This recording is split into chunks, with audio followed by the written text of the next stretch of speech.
Welcome to Swami Vivekananda institute. My name is Saurabh Pathak. आज मैं start कर रहा हूँ एमसीक्यू सेशन का लेक्चर। आपका है ये 6 और 6 लेक्चर में एमसीक्यूज जो टॉपिक है परफेक्ट कंपटीशन है ना, ये टॉपिक के सारे एमसीक्यूज हमें इसमें जो है कि कर लेंगे, फिनिश कर लेंगे है ना। तो ये आपका जो है कि कंप्लीट हो जाएगा। अभी तक हम 50 क्वेश्चन कर चुके हैं। 5 लेक्चर्स में हमने 50 क्वेश्चन करे, जिसमें कि हमने वहाँ पर 250 प्लस या कहे तो 200 प्लस जो है कि डाउट्स अपने क्लियर करे हैं। अच्छी बात यह है कि जो भी हम सिलेबस यहाँ पर लेकर के चलते हैं, तो जैसे मान लो अब ये कंपटीशन का परफेक्ट कंपटीशन या मार्केट स्ट्रक्चर है, तो इसके हम एमसीक्यूज पहले कर ले रहे हैं और थियोरेटिकल पोर्शन इसका हम बाद में करेंगे। इसमें थोड़ा हम उल्टा कर रहे हैं। हालांकि जो पहले प्रोडक्शन कॉस्ट था उसकी हमने पहले थ्योरी कवर करी थी, उसके बाद उसके सारे हमने एमसीक्यूज करे थे। कुल मिला के हमको हर एक डाउट अपना क्लियर कर लेना है ना। तो उस मोटिव से हम यहाँ पर सेशन को आगे बढ़ा रहे हैं। स्टार्ट करते हैं देरी बिना करे हुए। Question number 51। यहाँ पर आप देखिए क्वेश्चन क्या कह रहा है, ऑप्शन क्या कह रहे हैं, सही आंसर कौन सा होगा उस पर हमको ध्यान देना है। Which of the following is not a condition of long run equilibrium. Long run equilibrium के लिए नीचे दी हुई कौन सी कंडीशन नहीं है ना, for a perfectly competitive firm. अब देखिए लॉन्ग रन क्या होता है। लॉन्ग रन में देखिए क्या होता है कि वहाँ पर भाई कोई फिक्स कॉस्ट होती नहीं है ना, जब सारी की सारी कॉस्ट जो है कि वो क्या होती हैं, वेरिएबल होती हैं। तो कुछ ऐसी चीज़ें जो हमको अपने दिमाग में रखनी है कि लॉन्ग रन में जो है कि हम सारा कुछ इसमें जो क्या कर सकते हैं, चेंज कर सकते हैं।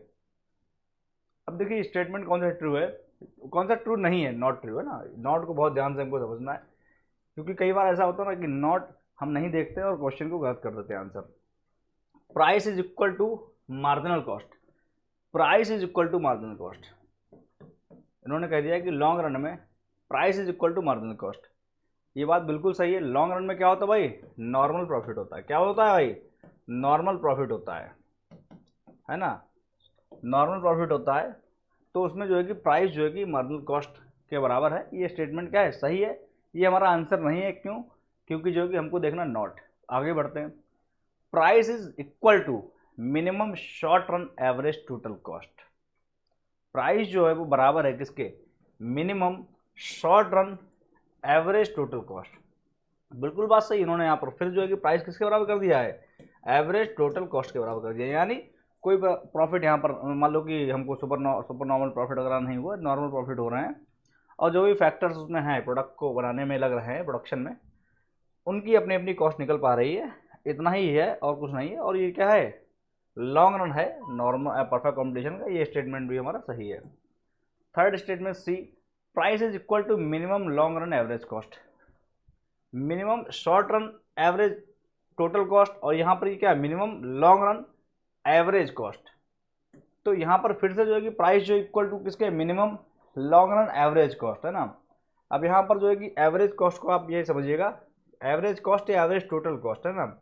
तो वहाँ पर जो है कि आप इसको टोटल ही कॉस्ट समझिएगा, और फिर जो है कि ये आपका क्या हो जाएगा, सही हो जाएगा कि प्राइस जो है कि बराबर है किसके, एवरेज कॉस्ट के बराबर है ना। तो ये हमारा जो है कि फिर से ये कंडीशन है हमारी परफेक्ट कॉम्पिटिशन की लॉन्ग रन में। Economic profit is positive. अब आप ये बताइएगा, डी कह रहा है इकोनॉमिक, हम अभी तक तो यही बात कर रहे थे कि भैया इकोनॉमिक उसमें नॉर्मल प्रॉफिट होता है। केवल जो फैक्टर ऑफ प्रोडक्शन है उनकी अपनी जो कॉस्टिंग निकल आती है। जैसे कि फैक्टर ऑफ प्रोडक्शन क्या है, लैंड है, लेबर है, कैपिटल है, इंटरप्रेन्योर है। मैंने हर सेशन में बताया, जैसे मान लो कि ये एक पेन है, इसमें 2 रुपये लैंड का, मान लो जो बिल्डिंग है उसका रेंट जा रहा है, तो एक पेन पे खर्च बिल्डिंग का किराया आ रहा है 2 रुपया। 2 रुपया लैंड का खर्चा, 2 रुपया लेबर लग रहा है इसमें, 2 रुपया इसमें कैपिटल लग रहा है ना, 2 रुपया इंटरप्रेन्योर लग रहा है, 2 रुपया रॉ मटेरियल लग रहा है। कुल मिला के 10 रुपया लग रहा है लागत, और 10 रुपये की का ही हमको इसका रेट मिल जा रहा है। कुल मिला के इसका जो रेट मिल रहा है उससे सबकी लेबर को हम सैलरी दे पा रहे हैं, बिल्डिंग का रेंट दे पा रहे हैं, रॉ मटेरियल दे पा रहे हैं, सारा कुछ इसका जो प्राइस है हमको इतना मिल पा रहा है, सारा सबका हम पैसा दे पा रहे हैं। यानी इंटरप्रेन्योर, यानी हम मेरी अगर फर्म है तो मेरी जो 2 रुपये कॉस्टिंग लग रही है इस पेन में, वो कैसे कॉस्टिंग लग रही है, मान लो मेरी फैक्ट्री जो है दिन में 1000 पेन प्रोड्यूस कर रही है, तो 2000 रुपये पर डे मुझे प्रॉफिट हो रहा है। और ये मेरा प्रॉफिट नहीं है, क्यों, क्योंकि 2000 रुपये पर डे अगर मैं ये बिजनेस ना करूँ तो कहीं और मैं अर्न कर सकता हूँ जा करके।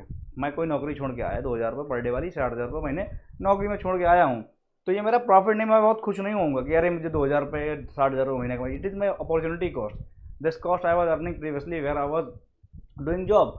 So if I am in business right now, so I can't say that it is my economic profit. Economic profit means that the profit which is above than your opportunity cost. Okay, implicit cost के ऊपर अलावा जो आपको अलग से profit हो रहा है, कह सकते हैं बोनस, है ना, वो आपका होता है इकोनॉमिक प्रॉफिट। तो यहाँ पर देखो भाई बोनस कोई नहीं है।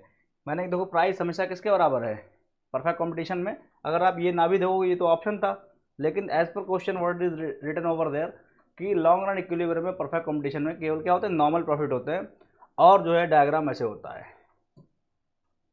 ये आपका जो है कि एवरेज टोटल कॉस्ट होती है, और ये जो है कि price equal to M R equal to A R होता है ना, और ये आपका एम सी होता है, ठीक है ना। तो इस तरह से तो यहाँ पर कोई भी इकोनॉमिक प्रॉफिट नहीं होता। इकोनॉमिक प्रॉफिट अगर होगा तो ये क्या होगा, ये वाला, ये जो लाइन है ये वाली यहाँ से हट करके यहाँ चली जाएगी, ऊपर शिफ्ट हो जाएगी। कॉस्टिंग कम है, रेवेन्यू ज़्यादा है, तो वहाँ पर क्या होगा, economic profit. And it is possible only in short run. Short run में ही कहने का मतलब परफेक्ट कॉम्पिटिशन का काम जो है कि हो रहा, मतलब एक तरीके मार्केट रन कर रही है। कोई ऐसा टाइम आ गया शॉर्ट रन में, कुछ चीज़ें ऐसी हो कि डिमांड एक साथ ज़्यादा बढ़ रही है, जैसे क्राइसिस का कुछ हो गया, या मतलब कुछ एक तरीके मतलब उसमें डिमांड कम हो गई। लेकिन क्राइसिस में कई बार किसी प्रोडक्ट की डिमांड होती है ज़्यादा है, जैसे आपका जो है कि जब कोविड आया तो बहुत ज़्यादा एक साथ जो है कि उसकी डिमांड बढ़ गई, कह सकते हैं आपका सैनिटाइजर वगैरह, मास्क वगैरह, एक साथ डिमांड बढ़ गई। एक शॉर्ट रन था, साल 2 साल का पीरियड था, चला गया, फिर वही। तो ये चीज़ें हैं। तो I hope the point is clear to you and answer is D. Moving to next question 52। Consider a perfectly competitive. फिर से हम चूंकि परफेक्ट कॉम्पिटिशन के ही सारे क्वेश्चन कर रहे हैं। Constant cost industry in long run equilibrium. बहुत ध्यान दीजिएगा, कांस्टेंट कॉस्ट, कॉस्ट जो है वो कांस्टेंट कॉस्ट है, इंडस्ट्री कांस्टेंट कॉस्ट की जो इंडस्ट्री है, in long run equilibrium which experiences decrease in demand. Demand में क्या हुआ है, डिक्रीज हुआ है। Constant cost industry in long run equilibrium which experiences decrease in demand. Demand में डिक्रीज हुआ, नहीं को मान लो कोई डिमांड आ रही थी मार्केट से, बढ़िया भैया अपना प्रोडक्शन हो रहा था, डिमांड आ रही थी, सप्लाई कर देता था, लेकिन क्या डिमांड में क्या हो, डिक्रीज हो गया। What happens after long run adjustment. लेकिन अब ये जो है लॉन्ग रन एडजस्टमेंट होने के बाद जो है कि क्या होगा, कृपया समझिए क्वेश्चन क्या कह रहा है। क्वेश्चन क्या कह रहा है उसको समझो। यहाँ पर बात करिए कांस्टेंट की, कांस्टेंट कॉस्ट इंडस्ट्री की बात करी गई है ना। तो ये क्या होता है, कांस्टेंट कॉस्ट इंडस्ट्री जो है वो होती है जो एक्सपेंड, या कह सकते हैं कि कंट्रैक्ट होती है without affecting the long run. आप समझिए बात को। तो यहाँ पर आप किसे मानेंगे, कौन से ऑप्शन को आप सही मानेंगे, पढ़िए यहाँ पर। Price and output both remain unchanged although profit has decreased. Price and output. अब आप ये बताइएगा, प्राइस एंड आउटपुट, डिमांड कम हो गई है लेकिन क्या आउटपुट अभी भी सेम रहेगा, बताइए आप। तो यहाँ पर ध्यान देने वाली बात है। बी जो है क्या कह रहा है, price has fallen and demand, price क्या है, गिर गया है, and profit is lower, profit low हो गया है, बट आउटपुट रिमेन्स अनचेंज्ड। इन्होंने कह दिया कि आउटपुट क्या है, अनचेंज्ड है। इसमें भी कुछ चीज़ें बदली, वहाँ पर जो कि प्रॉफिट प्राइस भी वही था, लेकिन यहाँ पर प्राइस चेंज हो गई, गिर गया है। तीसरा क्या कह रहा है, price and profit ultimately remains unchanged but market output has been reduced by some firms leaving the industry, leaving the industry. भाई देखिए परफेक्ट कंपटीशन में क्या होता है, अब ये चीज़ें आप समझिए तीनों। यहाँ पर आप परफेक्ट कंपटीशन से किसको मैच कर सकते हैं, बताइए आप। परफेक्ट कंपटीशन में आप सभी लोग जानते हो, जैसे ये वाला जो है ना, ये आपने इतना पढ़ा है ना। यहाँ पर देखो परफेक्ट कंपटीशन में क्या होता है, परफेक्ट कंपटीशन को भाई परफेक्ट कंपटीशन क्यों कहते हैं, क्यों कहते हैं परफेक्ट कंपटीशन, उसको हम इसलिए कहते हैं क्योंकि देखिए यहाँ पर मैंने आपको बताया परफेक्ट कंपटीशन में लार्ज नंबर ऑफ बायर होते हैं, लार्ज नंबर ऑफ सेलर होते हैं। Point to be noted, large number of seller होते हैं। लार्ज नंबर ऑफ सेलर इसलिए होते हैं यहाँ पर क्योंकि जो है कि यहाँ पर कोई भी आ सकता है, कोई आया कल को उसने अपनी दुकान खोल के बैठ गया, उसको कोई रोकने वाला नहीं है, और कोई अपनी दुकान बंद करके जा रहा है, उसको भी कोई रोकने वाला नहीं है। अब यहाँ पर लोग आते कब हैं, जाते कब हैं, देखो आते तब हैं जब उनको लग रहा है कि हाँ अरे ये तो बहुत वीआईपी बढ़िया कमा रहा है, दिन का 2000 रुपये आराम से बैठ के यहाँ पे कमा रहा है ना। तो उसको देख करके लोग आते हैं कि अरे प्रॉफिट हो रहा है इसको, मार्केट में पता लगता है हाँ भैया बढ़िया दुकानदार, सभी लोग खुश हैं, तो एक और दुकान खुल जाती है, ऐसा होता है ना। लेकिन अगर मंदी हो जाए, मतलब डिमांड ही ना आए, जब लोग जो रखे बैठे वही नहीं बिक रहा है, तो वही नहीं बिकेगा तो डिमांड कम हो गई। डिमांड कम हो गई तो यानी जो है, जो और भी फर्म थी ये बहुत लोग थे, अब इनका बिक नहीं रहा, तो इनमें से एक आध लोग क्या क्या हुआ, चले गए, छोड़ दिया। आउटपुट यानी अभी कुछ ना कुछ प्रोडक्शन कर रहे थे, तो दुकानदार जो है, मान लो कि अगर मान लो 10 दुकानें हैं, तो एक टाइम पे क्या था, सबका डिमांड आ रही थी, सबका जो भी था आइटम वगैरह सब बिक रहा था बढ़िया, तो ये भी बढ़िया कमा रही है, 1000 कमा रहे हैं, ये भी 1000, सभी लोग जो है कि बढ़िया 1000 रुपये पर डे कमा रहे हैं। तो 11वां दुकानदार था, अभी ये दुकानदार नहीं था, ये आम आदमी था, ये भी आके शामिल हो गया कि भैया ये लोग कमा रहे हैं, यानी जो है कि हम भी कमा सकते हैं, बढ़िया आ गया ये। अब इसके आने से क्या हो गया, इसने आउटपुट बढ़ा दिया, डिमांड तो वही थी, मान लो डिमांड अभी मान लो कि 100 यूनिट की डिमांड थी, लेकिन ये भी मार्केट में आ गया, अब ये भी मान लो प्रोडक्शन करेगा 100 यूनिट, ये भी लेके आ गया, डिमांड बढ़ा दी, यानी क्वांटिटी क्या हुई भाई, सबके पास 100 थी, यानी 1000 क्वांटिटी थी, अब 1000 क्वांटिटीज क्या होगी भाई, 1100 क्वांटिटी हो गई है। अब चूंकि 1100 क्वांटिटी हो गई, डिमांड अभी वही है, डिमांड वही है, डिमांड 1000 की 1000 ही है, लेकिन क्वांटिटी ज़्यादा है मार्केट में, तो क्या होगा, जब आप देखोगे मार्केट सब्जी लेने जाते हो, तो वहाँ पर आप देखो, अगर मान लो कि आलू है, अब सभी दुकानदारों के पास मान लो कि पोटैटो बहुत ज़्यादा है, तो वो रेट कम देने लगते हैं, उनका कहने का मतलब होता है कैसे भी ये बिके, तो रेट वो कम ऑफर कर देंगे, तो यहाँ पर प्राइस ऑटोमेटिक क्या हो जाएगा, कम हो जाएगा, है ना। लेकिन अब यहाँ पर जब प्राइस कम हो जाएगा, तब अब इनको लॉस होने लगा, अभी 1000 रुपये कमा रहे थे, अब ये 900 कमाने लगे, एक टाइम और आ गया, और लोग आ गए, बोले भैया हम भी कमाएंगे, तो ये अब 800 कमाने लगे, सबकी बिक्री कुल मिला के मान लो ज़्यादा लोग हैं, तो भाई कुल मिला के भाई फिर तो सेल कम होगी ना। आप भी बताइएगा, आप जहाँ रहते हो वहाँ पर अगर एक ही शॉप है मान लो कपड़े की, तो सारे लोग वहीं जाएंगे कपड़े खरीदने, अगर वहाँ पे 100 दुकान है, तो फिर तो भाई उतनी बिक्री नहीं होगी ना सबकी, प्रॉफिट ही सबका कम हो जाएगा। तो जब प्रॉफिट कम होने लगता है एक टाइम पे ज़्यादा लोग आने से, तब क्या होता है, कुछ लोग चले जाते हैं, लोग हटाओ ये नहीं करेंगे, अब दूसरा काम करेंगे, छोड़ देते हैं। तो इसीलिए जैसे ही ये लोग जाते हैं, फिर से इन लोगों का प्रॉफिट बढ़ जाता है, और जैसे इन लोगों का प्रॉफिट बढ़ जाता है, फिर से लोग आने लगते हैं, तो ये साइकिल कंटिन्यू चलती रहती। तो इसीलिए कहते हैं परफेक्ट कॉम्पिटिशन, यानी जो है यहाँ पर कोई किसी को बढ़ने नहीं देता है। हालांकि वो बढ़ने का मतलब ये है कि जो सुपर नॉर्मल प्रॉफिट है वो नहीं होने देते हैं, है ना। यहाँ पर जो है कि जो नॉर्मल प्रॉफिट है वही होते हैं, मतलब जितनी लागत आ रही उतने में ही आदमी को जो है कि अपना जो है कि वो बिजनेस जो प्रोडक्ट है उसको बेचना होता है। अगर ज़्यादा प्राइस लेगा तो जो है कि उसके पास कोई आएगा नहीं, क्योंकि ये परफेक्टली इलास्टिक मार्केट होती है। I hope the point is clear to you. तो यहाँ पर जो है कि यहाँ पर आपका ये हो जाएगा कि भाई जब जब जो है कि यहाँ पर ये दे रखा है कि price and profit ultimately remain unchanged.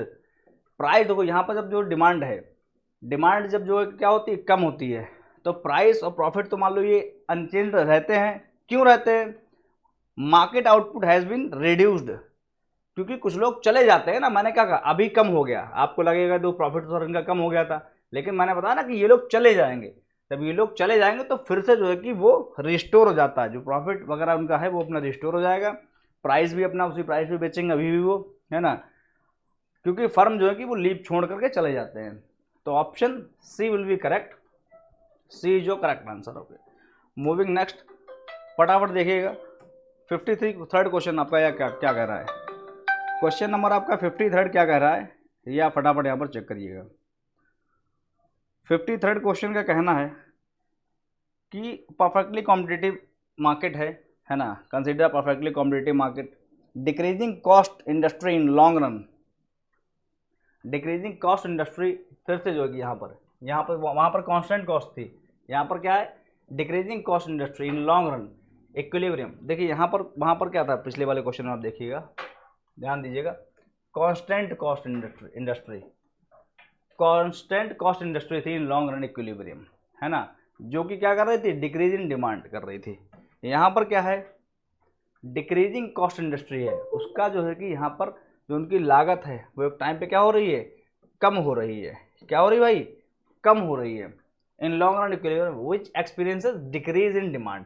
अब इसका भी डिक्रीज इन डिमांड है, अब इसको भी डिक्रीज इन डिमांड हो रहा है ना।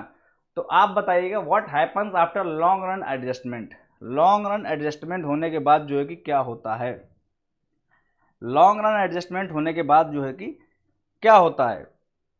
पहला ये है, profit has decreased, profit has decrease. क्या भाई लॉन्ग रन में जो एडजस्टमेंट होंगे, एडजस्टमेंट समझ रहे हो, जैसे कि उसमें क्या था कि भाई इतने मान लो कि ये सेलर थे, इतने मान लो सेलर थे, डिमांड कम हुई तो मान लो ये 1000 रुपये कमा रहे थे सभी लोग, डिमांड कम हुई है 900 कमाने लगे, 800 कमाने लगे। लेकिन लॉन्ग रन की बात करी गई तो यहाँ पर क्या हुआ कि भाई कुछ लोग छोड़ के चले गए, इन्होंने मान लो महीना 2 महीना 4-5 महीने देखा, छोड़ के चले गए ये लोग, फिर से इनका प्रॉफिट क्या हुआ, रिस्टोर हो गया, फिर से 1000 रुपया हो गया। तो यानी वही प्रॉफिट 1000 रुपये, प्राइस भी उन्होंने वही अपना रखा जो भी 10 रुपये में बेच रहे। तो प्राइस और प्रॉफिट वहाँ पर क्या था भाई, बरकरार था। प्राइस और प्रॉफिट क्या था, बरकरार था। देखो इस वाले में, पिछले वाले क्वेश्चन में देखो, ये price and profit ultimately remain unchange. Ultimately की बात की, अल्टीमेटली समझ रहे हो आप, बाद में, अंततः एक टाइम पे चेंज हुए, लेकिन अंततः लॉन्ग रन में क्या हुआ, लॉन्ग रन में जो एडजस्टमेंट है उनसे क्या हुआ, तो अंततः जो है कि प्राइस एंड जो है कि आपका जो है कि यहाँ पर प्राइस एंड प्रॉफिट जो है कि वो अनचेंज रहा, क्योंकि जो है कि कुछ लोग मार्केट छोड़ के भाग गए, चले गए, लीव कर गए, मार्केट इंडस्ट्री को लीव कर गए।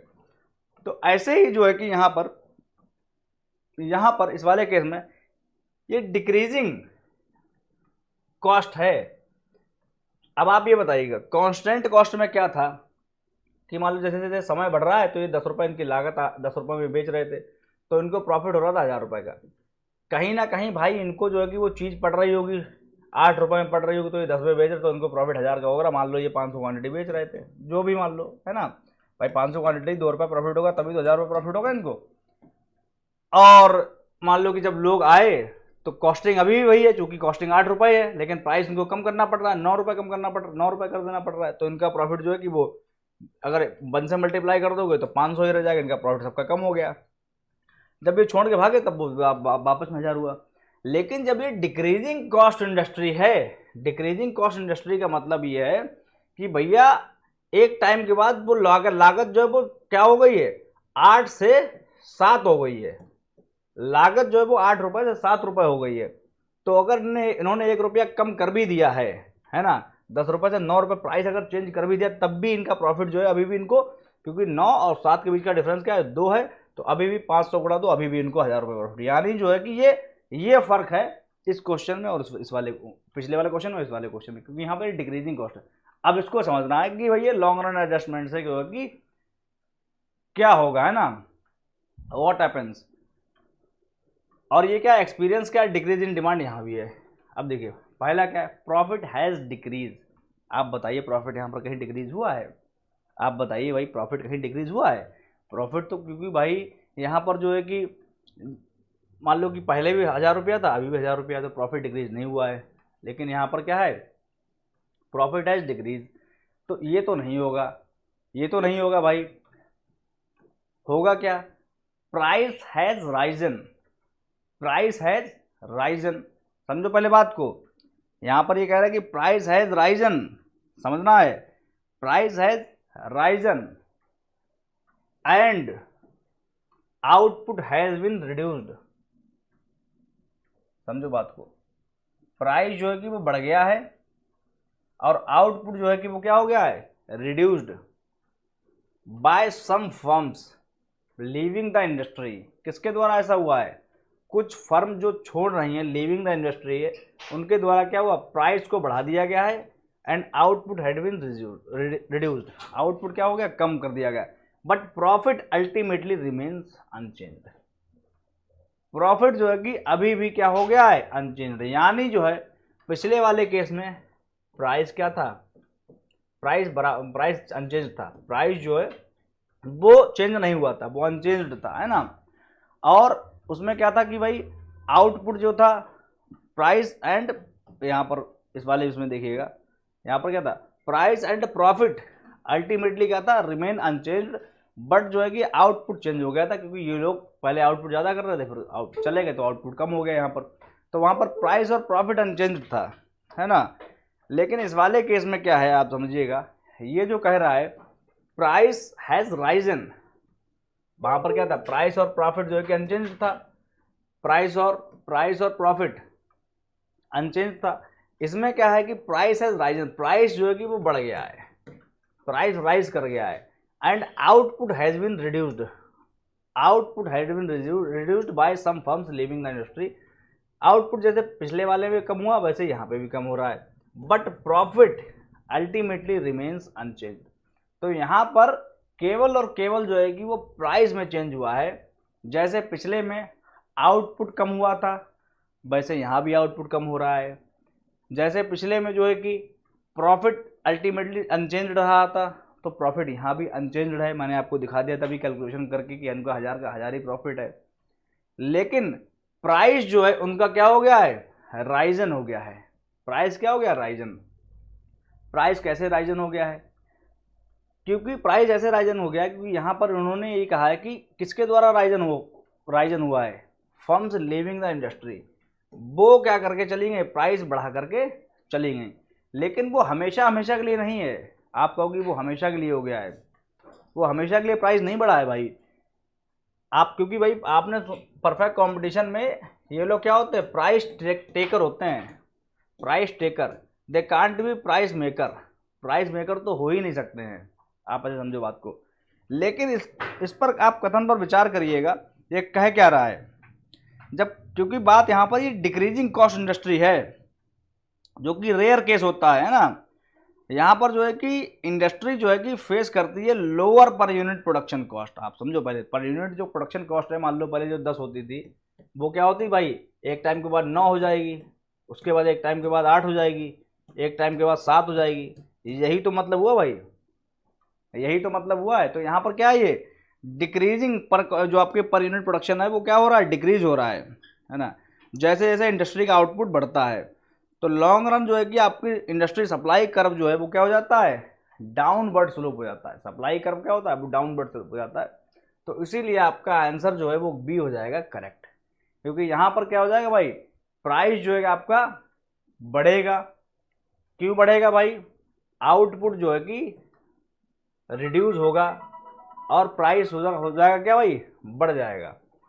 आउटपुट, क्योंकि आउटपुट क्या होगा आपका, रिड्यूस होगा और प्राइस आपका क्या हो जाएगा, बढ़ जाएगा। क्योंकि भाई जब आउटपुट रिड्यूस हो जाएगा तो सप्लाई कैसा हो जाएगा, सप्लाई कर्व जो है भाई, सप्लाई कम हो जाएगी। जब प्रोडक्ट की जब सप्लाई कम हो जाएगी मार्केट में तो प्राइस तो उसका ऑटोमेटिक बढ़ ही जाएगा। आप बात समझ रहे हो आप। तो यहाँ पर ये वाला हो जाएगा, in the long run there would be no change in price, output और प्रॉफिट। ये हम नहीं कह सकते, क्योंकि अगर ये ऐसा तब होता जब जो है कि यहाँ पर आउटपुट तब भी चेंज होता, जब यहाँ पर कांस्टेंट होता, कांस्टेंट कॉस्ट इंडस्ट्री होती, तब वहाँ पर प्राइस और प्रॉफिट अनचेंज होता, आउटपुट आपका उसका तब भी कम होता। अब आप कहोगे सर यहाँ पर अगर मान लो कि आउटपुट मान लो कि अगर वहाँ यहाँ भी कम हो रहा है तो प्राइस यहाँ भी बढ़ना चाहिए।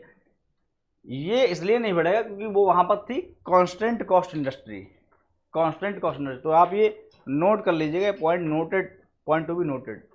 यहाँ पर देखिए बी आपका आंसर है, decreasing cost industry is the rare case. ये बहुत ही रेयर केस होता है ना, जो मैंने एक्सप्लेनेशन यहाँ पर लिखा है, in which an industry faces lower per unit production, lower per unit production cost as industry output expand in the long run the. अब जैसे इसमें क्या है भाई कि जैसे जैसे आउटपुट, ये डिक्रीजिंग कॉस्ट है, इसका मतलब जैसे जैसे आउटपुट बढ़ेगा वैसे वैसे क्या होगा, प्राइस जो है वो क्या हो जाएगा, कम होगा, कम होगा प्राइस। लेकिन अब आप ये बताइएगा, क्योंकि फर्म तो छोड़ के भाग रही हैं तो आउटपुट जो है कम कहाँ हो रहा है, आउटपुट क्या हो रहा है भाई, ज़्यादा हो रहा है।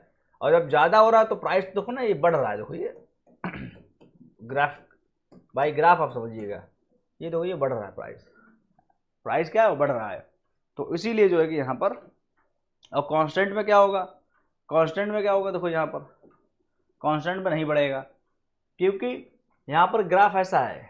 कांस्टेंट में तो ऐसा रहेगा भाई, क्वांटिटी कुछ भी रहे, प्राइस जो है कि आपका इतना है, मान लो ये 10 रुपया है तो ये 10 ही रहेगा।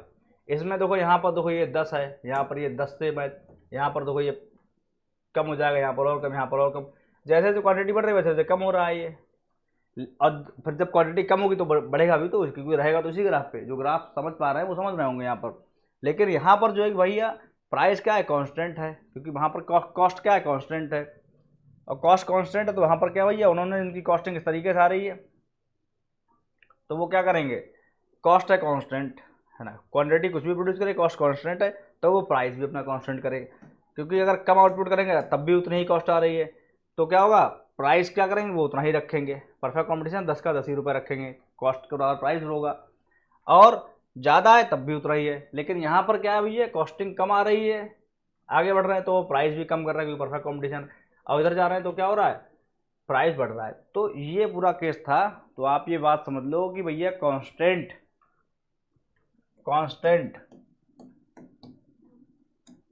कॉस्ट इंडस्ट्री, ये एक केस हो गया है। दूसरा केस हो गया कौन सा आपका, डिक्रीजिंग। कौन सा जाएगा, मैं राइटिंग अच्छी करना चाह रहा हूँ लेकिन होती नहीं है। Decreasing cost industry. तो यहाँ पर ये दोनों केस आप समझ लीजिएगा और नोट कर लीजिएगा, ये इंपॉर्टेंट है ना। Next question, consider the perfectly competitive market in long run equilibrium. फटाफट sorry, consider the perfectly competitive market in long run equilibrium, what adjustments take place during the short run when there is a decrease in market demand। अब देखिए ये कौन सी है, perfectly competitive market है in long run equilibrium. What adjustment take place during the short run when there is a decrease in market demand. फिर वही बात है। अब यहाँ पर देखो क्या है, यहाँ पर उन्होंने ये नहीं कहा कि perfectly competitive constant cost industry, इन्होंने ये नहीं कहा कि भैया perfectly competitive constant cost industry, इन्होंने ऐसी बात नहीं कही है ना। तो यहाँ पर आप ये समझिए बात,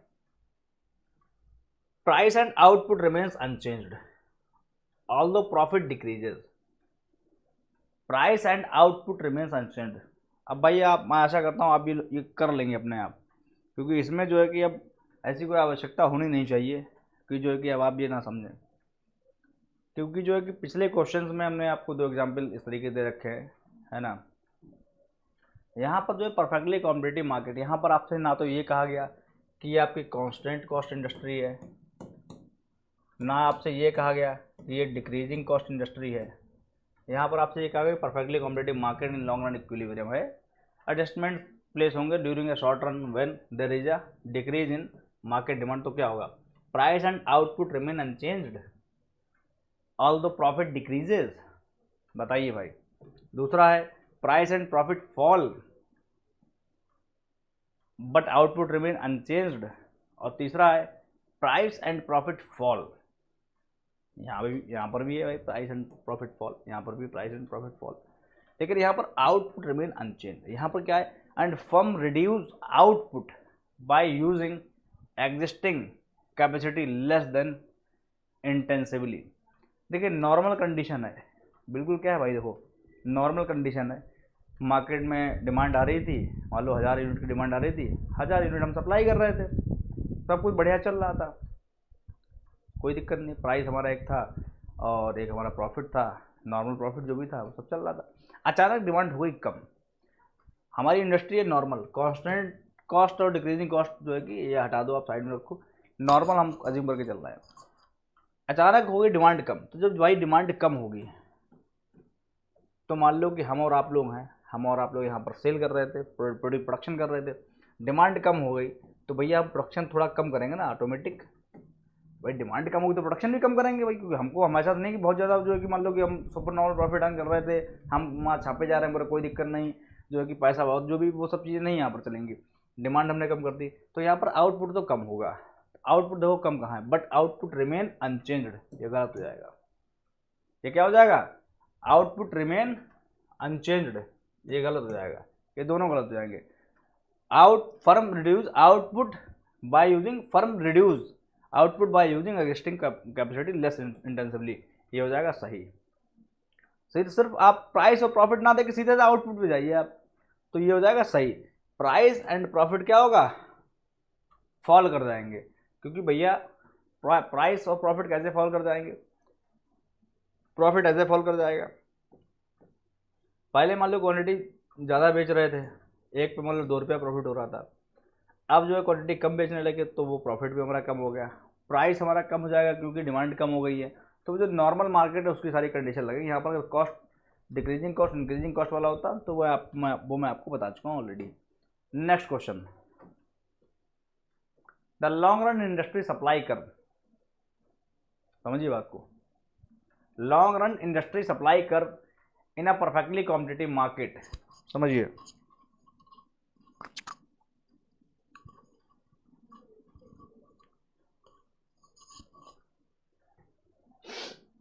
long run industry supply curve in a perfectly competitive market. Long run industry supply curve भाई कैसा होता है? Is a horizontal sum of each firms short run supply curve. पहले पर ही ध्यान दीजिए भैया, पहला स्टेटमेंट जो है उस पर ही ध्यान दीजिएगा, बाकी आप दोनों और भी देख लीजिएगा, क्योंकि मुझे यहाँ पर जो है कि पहला मैंने पढ़ा तो कुछ मुझे लगा कि हाँ भाई इसमें जो है कि थोड़ी दम लग रही है, इस तरह से मुझे थोड़ा सही लगा। लॉन्ग रन इंडस्ट्री, देखो लॉन्ग रन कब बनता है भैया? लॉन्ग रन होता तो कहते नहीं कि राई राई से पहाड़ बना, तो मैंने आपको ये पूरा बहुत अच्छे से एक्सप्लेन कर दिया था कि जो है कि लॉन्ग रन जो कैसे बनता है। अब यहाँ पर सप्लाई कर्व की बात करी गई है, तो लॉन्ग रन सप्लाई कर्व जो है यहाँ पर देखिए, is a horizontal sum of each firms short run supply curve. Each firm के जो सप्लाई कर्व हैं तो उनका जो हॉरिजॉन्टल सम है, तो उसका जो है कि वो क्या हो जाता है, आपका लॉन्ग रन का सप्लाई कर्व हो जाता है। ये आपका पहला आंसर सही हो जाएगा। Illustrates what happens to the average cost as industry output increases, ये नहीं होगा। और what happens to the average cost as a firm increases its output, है ना, ये नहीं होगा। आपका जो है कि पहला आंसर हो जाएगा ट्रू। अब मैं आशा करता हूँ इजी क्वेश्चन है, ज़्यादा इस पर डिबेट नहीं चाहिए। अ कांस्टेंट कॉस्ट इंडस्ट्री, पकड़ लीजिए यहाँ पर, कांस्टेंट कॉस्ट है इसकी भाई। इसकी कॉस्ट जो है कि अगर 8 रुपये आ रही है तो 8 रुपये ही आ रही है। आउटपुट चाहे आसमान छू जाए और चाहे ज़मीन के अंदर चला जाए, कॉस्ट इसकी कांस्टेंट रहेगी। Is distinguished by the fact that, constant cost industry is distinguished, मतलब ये कैसे पहचानी जाएगी? डिस्टिंग्विश मतलब अलग कैसे पहचानी जाएगी, है ना, बात समझिएगा। By the fact that firm's long run average cost curve are horizontal, कि फर्म के जो है long run average cost curve जो है वो क्या हॉरिजॉन्टल है। ध्यान दीजिए फटाफट, अपना भी दिमाग लगाइए भाई, अपना भी दिमाग लगाइएगा। Firm long run average cost curve जो है कि क्या भाई हॉरिजॉन्टल है। Firm short run marginal cost curve are horizontal. Firm short run average total cost curve are horizontal. The long run industry supply curve is perfectly elastic.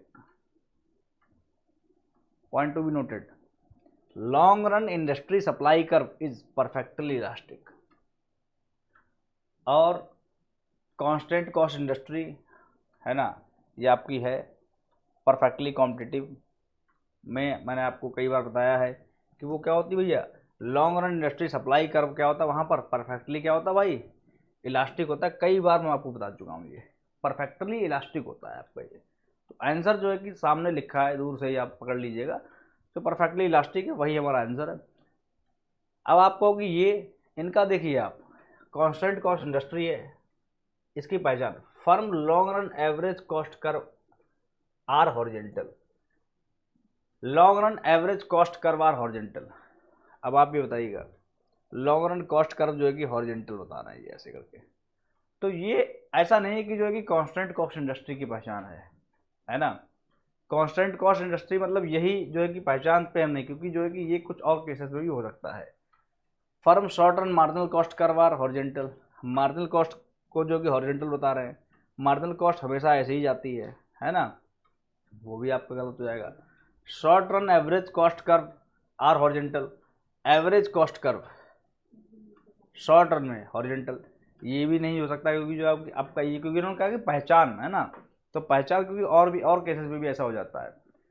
Perfectly elastic जो है supply curve, ये इसकी एक बिल्कुल अलग से पहचान है कि भैया हमको याद रखना है कि कांस्टेंट कॉस्ट इंडस्ट्री में long run industry supply curve जो है वो क्या होता है, परफेक्टली इलास्टिक होता है। Next, if an increase in industry output pushes resources price higher then, अगर मान लो कोई इंडस्ट्री है वो आउटपुट अपना बढ़ा रही है, जैसे मान लो पहले वो 100 क्वांटिटी प्रोड्यूस कर रही थी, अब वो क्वांटिटी प्रोड्यूस करने लगी है 200, क्योंकि 200 क्वांटिटी प्रोड्यूस करी तो जिन रिसोर्सेज से ये बन रहा था, मान लो ये आटा फैक्ट्री है, ये जो है कि क्या बनाती है, फ्लोर, ये फ्लोर बनाती, तो इसके लिए रिसोर्सेज क्या चाहिए थे भाई, वीट।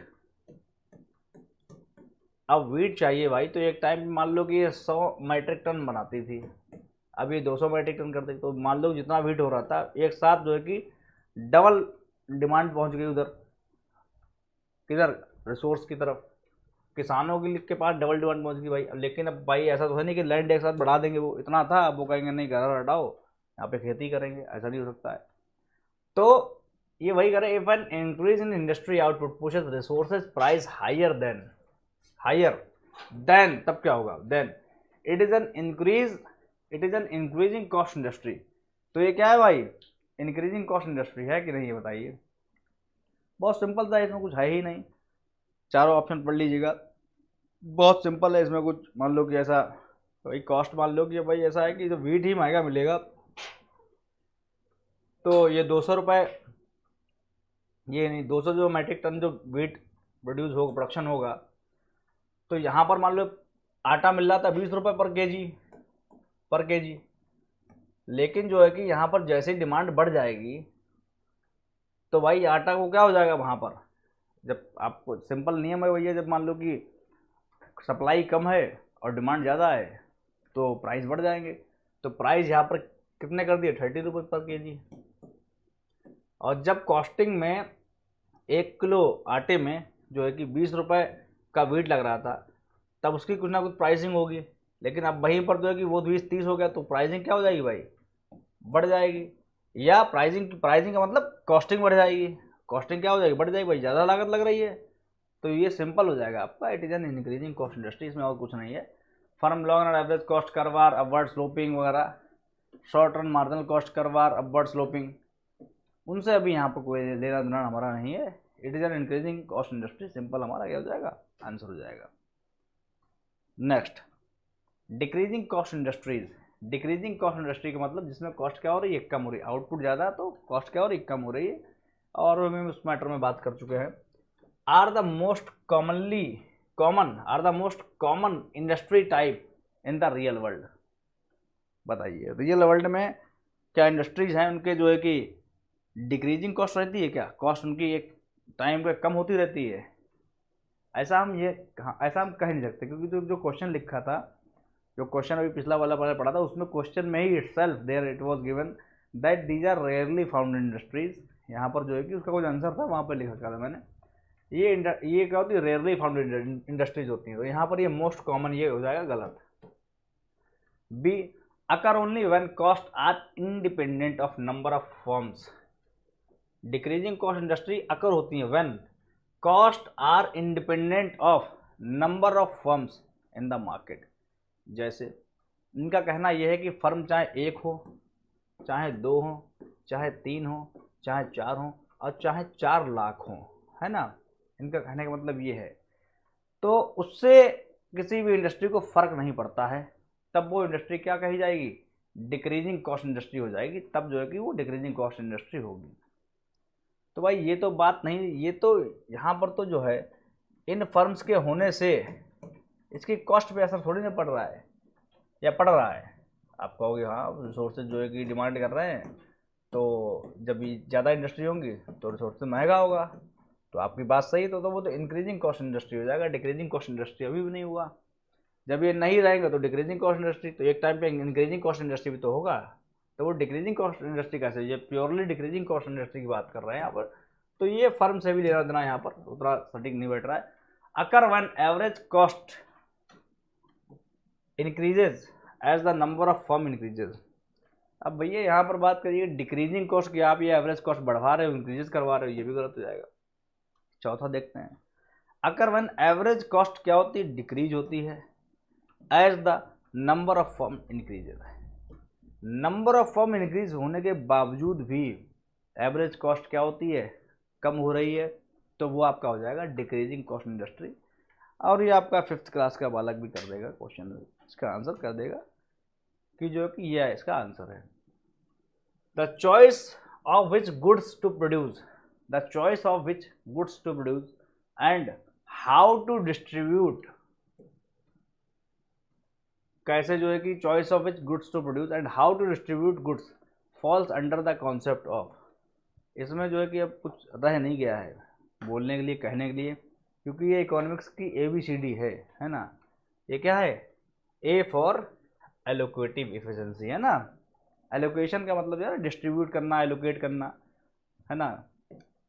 इस फर्म को इतना देना है, इसको इतना देना है, रिसोर्सेज को इतना देना है। ये आपका जो है कि गुड्स जो है कि choice of which goods to produce and how to distribute these goods falls under the concept of allocative efficiency. Next, productive efficiency involves, productive efficiency involves, समझिएगा, एफिशिएंसी वर्ड से आप बहुत क्लियर होंगे। एफिशिएंसी मतलब efficient तरीके से काम करना, है ना, नुकसान ना हो, कम से कम नुकसान हो, है ना। Productive efficiency involves producing and selling most output possible, producing and selling the most output possible, ज़्यादा से ज़्यादा आउटपुट बनाना और ज़्यादा से ज़्यादा आउटपुट सेल करना, ये क्या प्रोडक्टिव एफिशिएंसी में आता है। बर्बाद चाहे कितना भी हो रहा हो, बात समझ रहे हो, बर्बाद भी तो हो सकता है। मान लो कि यहाँ पर ये देखा कि बर्बादी तो नहीं हो रही है, maximum the price of the product, ये तो देखते ही ऐसा लग रहा है कि तमाचा मार दो, है ना। तो इसलिए जो है कि आपका जो है कि ये वाला जो है कि नहीं, बिल्कुल प्राइस जो है कि बढ़ाने से थोड़ी ना वो। Producing and selling output for the greatest possible total revenue, ज़्यादा से ज़्यादा रेवेन्यू चाहिए, इसके लिए हम प्रोडक्शन कर रहे हैं, बिल्कुल नहीं होगा। यहाँ पर एफिशिएंसी की बात करी गई, producing eight lowest possible cost per unit of output, ये देखने में, सुनने में, कहने में हर तरीके से सही लग रहा है कि कम से कम लागत में जब हम माल तैयार कर लें, यानी जो है आपने जो है कि कम से कम लगा, मतलब एफिशिएंसी आपने बहुत दिखाई है ना, एफिशिएंसी जो है कि आपने बहुत दिखाई। अब वो थोड़ी, जैसे मान लो कि कई जगह आपने देखा होगा बर्बाद चीज़ हो रही, तो उसकी कॉस्टिंग ज़्यादा आ जाएगी ऑटोमेटिक, तो कॉस्ट यहाँ पर क्या है, कम हो रही है ना। जैसे कई जगह आपने देखा हो आइडल लेबर होती है, फर्म के अंदर जाओगे लोग बैठे हुए हैं इस तरीके से। जैसे मान लो अभी आपने कोई मकान बनाया, अब मकान में आप लेबर लगा रहे हो, मिस्त्री लगा रहे हो, तो लोग आप देखते हो वो सही से काम कर रहे हैं, नहीं काम कर रहे, बैठे तो नहीं, क्यों देखते हो?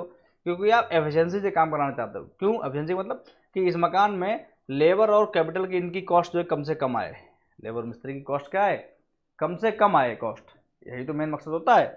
तो उनकी वो क्या हो रहा है, एफिशिएंसी। और अगर नहीं देखोगे, है ना, तो फिर क्या होगा भाई, वो कुछ भी करें, है ना, तो वहाँ पर एफिशिएंसी नहीं आएगी, कॉस्टिंग बढ़ जाएगी इसकी ऑटोमेटिक। तो आपका डी ऑप्शन है correct. Moving to next question, 61 question, only 5 question are remaining, I will be doing up till 65th question, okay. Then after your unit of MCQs on the topic perfect competition will be completed and we will be moving further to the theory portion. When market exchange occurs voluntarily, market में exchange कब होता है बताइए आप। Exchange मतलब लेना और देना। मार्केट में लेना देना कब होता है, जब कोई चीज़, कोई प्रोडक्ट बिकता है, जब उसकी सेल होती है ना। जैसे आप गए, आपने कोई एक ट्राउज़र ली, तो आपने ट्राउज़र दी, तो क्या हुआ, ट्राउज़र आपने ले ली, अब जो आपके पास पैसे थे, है ना, पैसे जो आपके पास थे वो आपने दुकानदार को दे दिए, तो ये क्या हो गया, एक्सचेंज हो गया, मतलब बल्दा बल्दी हो गई, किसकी, ट्राउज़र की और पैसे की, यहाँ पर ये हो गया। तो जब ऐसा होता है अकर्स वॉलेंटरली, मतलब अपनी मर्जी से, ऐसा नहीं है कि मन नहीं हो रहा है फिर भी इस तरीके से लीजिए, मुझे दीजिए आप, है ना। तो ये जब ऐसे होता है, यानी दोनों खुश है, यानी सेलर भी खुश है वॉलेंटरली, मतलब सेलर भी क्या है, खुश है, और बायर भी खुश है, बायर भी खुश है। अब ये सेलर भी खुश है, बायर भी खुश, क्योंकि वॉलेंटरली सेल हुई है, मतलब दोनों सहमत है, दोनों संतुष्ट हैं। अब दोनों संतुष्ट कब होते हैं बताइए, सेलर और बायर संतुष्ट कब, जब सेलर को अपनी जो कमाने की उसकी इच्छा थी वो उसको कमाई उसमें मिल जाए, उसमें उसको जो प्रॉफिट की इच्छा थी उसको प्रॉफिट मिल जाए। अब बायर को जो चाहिए था, जो सेटिस्फैक्शन चाहिए था, वो उसको उस पैसे, उतने पैसे में जो वो ढूंढ रहा था बार बार 10 दुकानें जाकर के, भैया कि कौन सी पैंट जो है कि हमको 1000 रुपये में बढ़िया मिल जाएगी, तो बायर तो ये ढूंढता है ना। हमारे पास पैसे होते तो हम लोग क्या ढूंढते, सेटिस्फैक्शन, इतने पैसे में ज़्यादा से ज़्यादा हमको यूटिलिटी मार्केट से मिलनी है, उतने पैसे में हम लोग क्या करते, तभी तो दुकान जाते हैं भाई, कि यहाँ पर इस चीज़ चेक करके ठोक जाके देख लिया, चेक ठोक जाके देख लिया, तो भाई वहाँ पर क्या होता है, तो वो इसलिए हम ऐसा करते हैं। तो we are in requirement of highest satisfaction, highest utility, है ना, और seller is in requirement of highest profit, है ना, कि उसको प्रॉफिट मिल जाए। तो यहाँ पर मेन होता है, तो इसको इकोनॉमिक लैंग्वेज में कहते हैं कंज्यूमर सरप्लस। जो जितना हमने पैसा दिया है ना, उस पैसे से मान लो हमने 100 रुपये दिया और हमको ऐसा लगे कि हमने 120 रुपये का सेटिस्फैक्शन लिया है, तभी तो आपको मज़ा आएगा। मज़ा, जैसे कि भाई आपने 100 रुपये का कोई चीज आइटम खरीदा और आपको ऐसा लगे कि हाँ कॉस्ट जो है इट इज जस्टिफाइंग कॉस्ट, ये कॉस्ट निकल रही 100 रुपये का, चलो 100 रुपये हम लोग अंदाज़ा लगा लेते हैं ना कि हाँ इट वर्थ कॉस्ट, है ना, कि जो है कि 100 रुपये का हमने लिया तो ये 100 रुपये कॉस्टिंग ये लग रहा है, देखना हम लोग ऐसा अंदाज़ा लगा लेते हैं, ऐसा जनरली होता भी है ना। और कभी कभी क्या होता है, कोई कोई हमको चूस के चला जाता है, जैसे मान लो हमने 100 रुपये कोई चीज़ ली, बाद में पता लगता है ये तो 20 रुपये के लायक भी नहीं है, तो हमको ठगा ठगा महसूस होता है ना। कई बार ऐसा होता है कि 100 रुपये हम चीज़ लेते हैं, वो ऐसा लगता है कि 200 रुपये तक का हमको दे रही है बेनिफिट, है ना।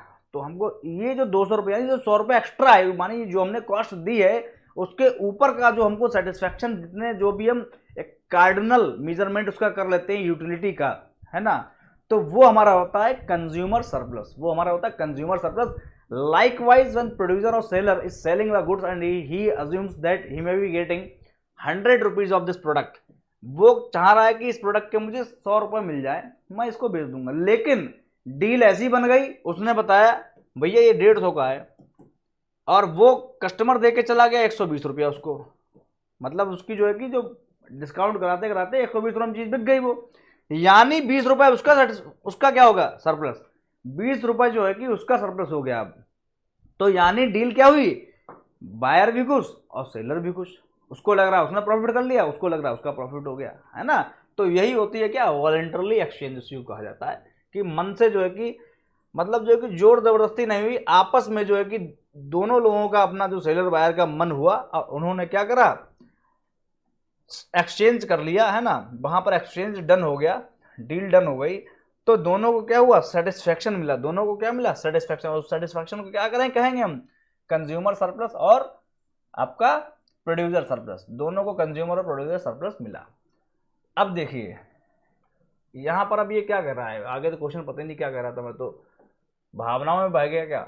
When market exchange occurs voluntarily in the perfectly competitive market, तब क्या होता है, the choice in occurs no opportunity cost, the choice in occurs no opportunity cost, ये कैसा समझ में नहीं आया, choice in occurs no opportunity cost, दूसरा पढ़ते, the combination of consumer surplus and producer surplus is maximised,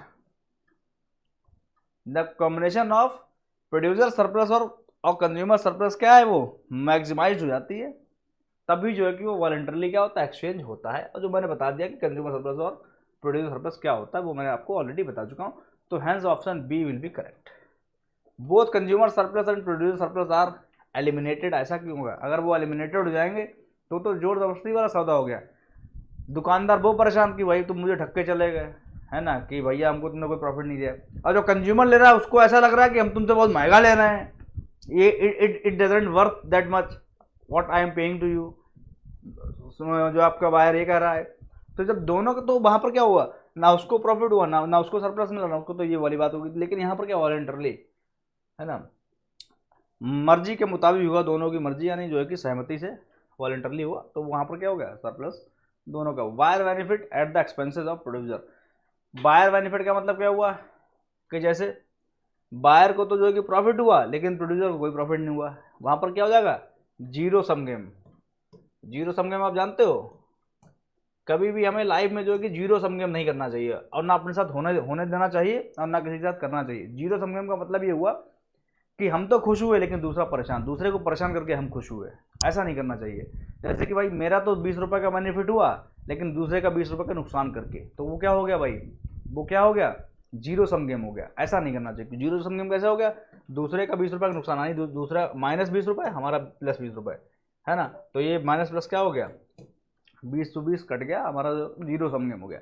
positive some game होना चाहिए, ऐसे हमको काम करने चाहिए कि जो है कि अगर मेरा बेनिफिट है तो दूसरे का भी बेनिफिट उसमें हो, म्यूचुअल बेनिफिट होना चाहिए, ऐसे हमको टाई अप करना चाहिए।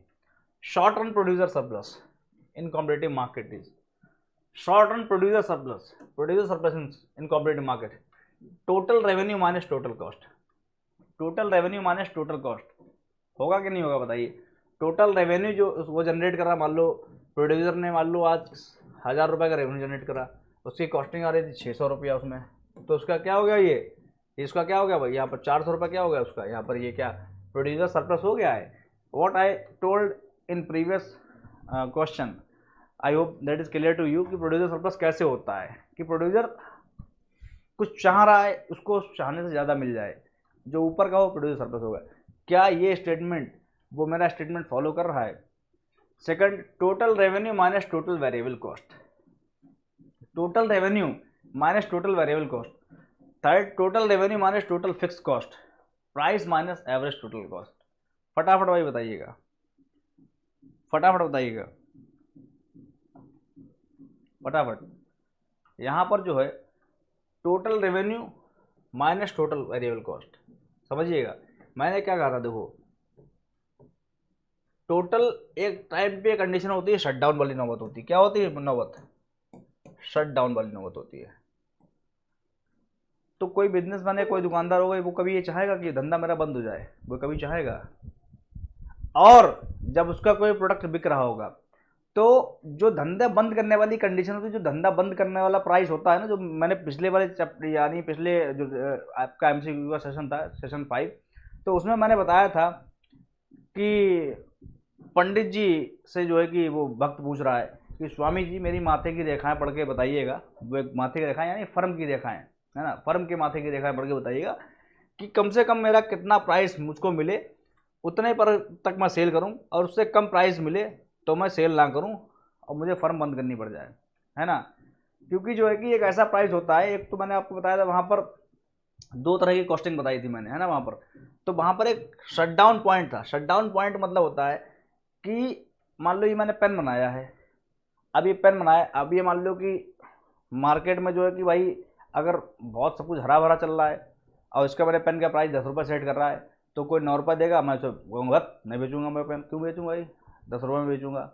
लेकिन मार्केट में, लेकिन इसकी कॉस्टिंग लगी है, कितनी लगी कॉस्टिंग, मान लो 7 रुपये इसकी कॉस्टिंग लगी है, total cost, average total cost की 7 रुपये, लेकिन इसकी जो है कि एवरेज वेरिएबल कॉस्ट है वो लगी 5 रुपये।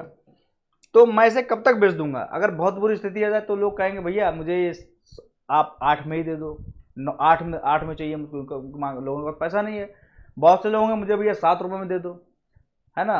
लेकिन अगर बहुत बुरी कंडीशन तो मैं 7 में नहीं बेचूंगा, क्यों ज़्यादा मिले। लेकिन जो है कि अगर मान लो लोगों के पास पैसे नहीं है, वो 6 रुपये दें, है ना, हमको मुझे पता लग गया कि भैया पैसा तो है नहीं, तो वो 6 रुपये दें, यानी जो है कि वो 5 रुपये तक अगर देंगे तब तक मैं ये पेन बेच दूंगा, क्या कर दूंगा, यानी अगर ये मेरी जो वेरिएबल कॉस्ट में जो मेरा लेबर लगा है ना, जो इसमें लेबर रॉ मटेरियल वो लगा है, उतनी कॉस्ट तक मिलेगी तब तक मैं इसको पेन को दूंगा बेच।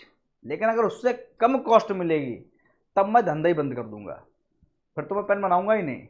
यानी जो अगर मार्केट में कोई भी सेलर बैठता है तो वो ये ऐसे ऐसे सोच के बैठता है कि भैया जितनी इसमें मेरी लागत आई इतनी तो मेरी निकल ही आए। आपने बहुत से लोगों को कहते सुना होगा कि भैया लागत निकल रही, बस आओ कुछ नहीं भैया, बस लागत आगत निकल, या आप कुछ बेचने जा या कुछ खरीदने जा रहे हो तो आप दुकानदार आपसे कहता है कि भैया जो है कि लागत भर के तो दे दो पैसे, है ना, ऐसा आपने सुना होगा।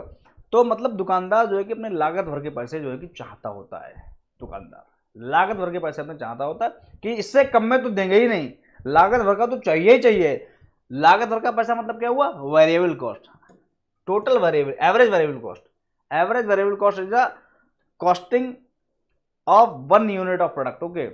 तो इसकी जो है कि एवरेज वेरिएबल कॉस्ट, तो यहाँ पर ये क्या है, टोटल रेवेन्यू। अब उसको जितना मिल जाए, अब मान लो कि मैं तो एक्सपेक्ट करा बैठा था कि मुझे 5 रुपये मिल जाए, लेकिन कोई आ गया वो पेन मुझसे खरीद ले गया भाई 8 रुपये में, तो यानी जो है 8 - 3 यानी जो 3 रुपीज़ है वो मेरा क्या है भाई, यहाँ पर जो मेरा 3 रुपीज़ है वो मेरा क्या है, यहाँ पर प्रोड्यूसर सरप्लस है, वो मेरा सरप्लस होगा। क्या होगा भाई, प्रोड्यूसर सरप्लस होगा।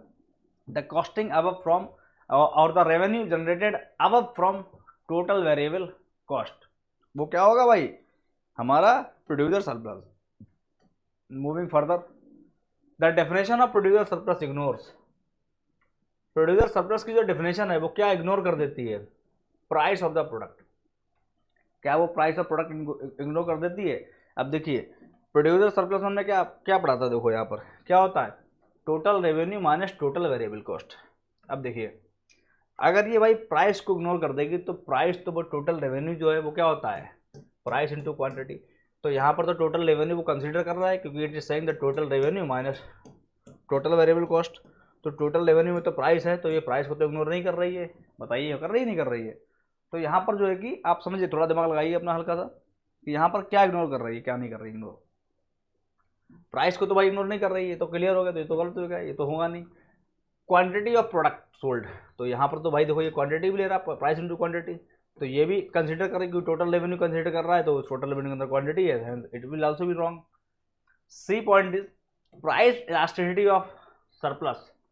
प्राइस इलास्टिसिटी, देखिए इलास्टिसिटी जब कम ज़्यादा होगी तभी टोटल रेवेन्यू ऊपर नीचे होगा, वो भी आपका टोटल रेवेन्यू से क्या है, लिंक है, क्या है आप बताइए। इलास्टिसिटी से मतलब क्या होता है, प्राइस इलास्टिसिटी से क्या मतलब होता है भाई, उसका मतलब होता है कि भैया प्राइस बढ़ेगा तो तुरंत जो है क्वांटिटी डिमांड कम हो जाएगी, और डिमांड जब कम हो जाएगी टोटल रेवेन्यू कम हो जाएगा, तो it is also linked with this. बचा क्या है, डी है, तो डी आपका आंसर है, और आंसर क्या है, संक कॉस्ट। तो संक कॉस्ट वो कॉस्ट होती है जो डूब जाती है, जो दोबारा रिकवर नहीं होती हैं, वो होती है क्या होती है, वो संक कॉस्ट होती है। वो क्या होती है, संक कॉस्ट होती है, जो दोबारा रिकवर नहीं हो सकती है कॉस्टिंग, वो होती है संक कॉस्ट। जैसे आपका कुछ भी मान लो, जैसे मान लो कि उसमें फॉर एग्जांपल आपके डेली लाइफ में हम लोग कुछ ऐसी कॉस्टिंग, जैसे मान लो कुछ खाना लिया, खा लिया, संक कॉस्ट जो है कि अब वो डूब गया, वो आपको दोबारा रिकवर कर लो, नहीं कर पाओगे रिकवर, है ना। तो यहाँ पर वो संक कॉस्ट जो है कि वो यहाँ पर कंसिडर नहीं करी जाती है, उसको इग्नोर कर दिया जाता है ना। या इसको कहते हैं फिक्स कॉस्ट, है ना। फिक्स कॉस्ट का मतलब जैसे कि मान लो जो रेंट था, रेंट अगर हमने दे दिया तो वो रेंट वापस थोड़ी ना मिलेगा आपको, है ना, तो ये आपका संक कॉस्ट हो गया। Second last question, in long run equilibrium in perfect combination producer surplus is, producer surplus जो है कि long run equilibrium perfect competition में क्या होता है भाई, पहला है often negative, often positive, always greater than consumer surplus, smaller than the short run. क्या होता भाई, स्मॉलर देन शॉर्ट रन। क्या मैंने आंसर रिपीट कर दिया क्या भाई, लॉन्ग रन में क्या होता है, नॉर्मल प्रॉफिट। और नॉर्मल प्रॉफिट का मतलब जो कॉस्टिंग निकल रही है, जो टोटल कॉस्ट है वही निकल रही होती है, उसके अलावा कुछ नहीं होता। सरप्लस सरप्लस तो है ना, क्या कहा जाए उसके लिए। लेकिन जो है कि शॉर्ट रन में क्या होता है, शॉर्ट रन में जो है कि सरप्लस जो है कि वो सुपर नॉर्मल प्रॉफिट हो जाते हैं हमको, तो सरप्लस हमको मिल जाता है। तो क्या हम ये कह सकते हैं कि ऑफर नेगेटिव होता है, गलत, क्योंकि भैया ये तो जीरो होता है एक तरीके से, मतलब I can't say, I am not saying it is zero, but I can't even also say that it is offer negative. I can't say it is always positive, always positive, always गलत, always greater than consumer surplus गलत, ये कैसे कह सकते हैं। Smaller than short run, short run में ज़्यादा क्योंकि होता है, लॉन्ग रन में उतना ज़्यादा नहीं, नॉर्मल प्रॉफिट होता है, शॉर्ट रन में कभी कभी ज़्यादा हो जाता है। तो ये क्या होगा भाई, स्मॉलर देन शॉर्ट रन, यानी जो है कि कंज्यूमर आपका जो है कि ये प्रोड्यूसर सरप्लस जो है कि वो स्मॉलर होता है, शॉर्ट रन से आपका क्या होता है, स्मॉल होता है। Last question, posted offer pricing, ये आपका होमवर्क है। पोस्टेड ऑफर जो आप ऑफर प्राइसिंग है वो आप पता करिएगा, पोस्टेड ऑफर प्राइसिंग क्या होता है, पोस्टेड ऑफर प्राइसिंग क्या होता है ये आप पता करिएगा। हिंट दे देता हूँ आपके लिए, ये आपका जो कि यूएस रिटेल मार्केट जो है कि वहाँ पर जो सुपर मार्केट होते हैं, डिपार्टमेंट स्टोर्स वगैरह होते हैं, तो वहाँ पर जो है कि ये आपका लगता है ना। तो ये आपका जो है कि आप ये मान के चलिएगा, ये मैं पूरा ही बता दूँ क्या, यहाँ पर जो है कि ये मतलब जितना रेट है, जितना प्राइस है, इसमें निगोशिएशन नहीं होता है, नो निगोशिएशन। कई लोग कहते हैं भैया थोड़ा तो निगोशिएट कर लो इसमें, है ना, तो नो निगोशिएशन होता है, पोस्टेड ऑफर प्राइस होता है, प्राइसिंग होती है। Is rarely if ever seen in US retail markets, है ना। तो आपका जो है कि आंसर जो है यहाँ पर क्या हो जाएगा, ए हो जाएगा क्या, क्योंकि मैंने इसका नाम लिया है, हमने क्या नाम लिया है, इसका नाम लिया है, इसका यूएस रिटेल का, ये हो जाएगा क्या।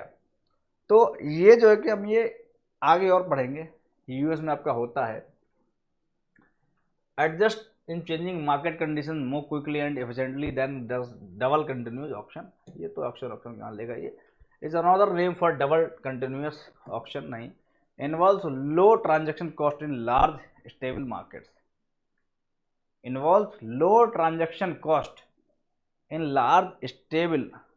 समझो पहले अब ये क्या कह रहे हैं, इनका कहना है कि जो है कि involves low transaction cost, involve क्या करते हैं ये, low transaction cost in large stable market. Large stable market यानी जो है कि जो बड़े बड़े आपके जो कह सकते हैं कि रिटेल मार्केट्स होती हैं, है ना, सुपर मार्केट्स होती हैं, तो वहाँ पर जो है कि ये लो ट्रांजैक्शन कॉस्ट रखी जाती हैं इन लार्ज स्टेबल, यानी लो ट्रांजैक्शन कॉस्ट, मतलब ऑलरेडी वो लो हैं, उन पर और निगोशिएशन नहीं हो सकता है ना। तो ये इसकी जो है कि ये इसकी एक तरीके से डेफिनेशन है, आप कह सकते हैं इसका एक पॉइंट है, तो जो कि ट्रू है और ये आपका सही है, और आंसर इसका हो जाएगा डी, है ना। यहाँ पर जो है कि rarely is rarely scene if ever ये कर दिया उन्होंने, is rarely seen in US market, तो यहाँ पर हम इसको कंसीडर ना करके इसको हम कंसीडर करेंगे, और आंसर हमारा क्या हो जाएगा, डी हो जाएगा, and answer is D. In most US retail market such as supermarkets and department stores use posted offer pricing that is price is mark not negotiated. तो आई होप कि यहाँ पर जो है कि परफेक्ट कंपटीशन से लेकर आपके सभी डाउट्स क्लियर है, क्योंकि मेरा मेन मोटिव यही है कि आपके जो भी डाउट्स, मान लो अगर मैं थोड़ा सा कंप्लीट कर रहा हूँ कोई यूनिट, तो उसके सारे एमसीक्यूज करा दूँ, उसका एक एक डाउट जो है खत्म हो जाना चाहिए। Still if any doubt is there please comment in the comment section, I will be trying my best to provide solution of that ये पर्टिकुलर कंसर्न। तो अब जो है कि हम यहाँ पर आप जो है कि प्लेलिस्ट में जाएं, प्लेलिस्ट में जो है कि आपको बाकायदा पहले जो लेक्चर है वो आपके कंज्यूमर बिहेवियर के पढ़ रखे हैं, उसके बाद आपका जो कि जो आपका जो वहाँ पर जो कॉस्टिंग होती है, आपका थ्योरी ऑफ कॉस्ट और थ्योरी ऑफ जो है कि प्रोडक्शन, ये सारे मैंने यूनिट ख़त्म कर रखे हैं।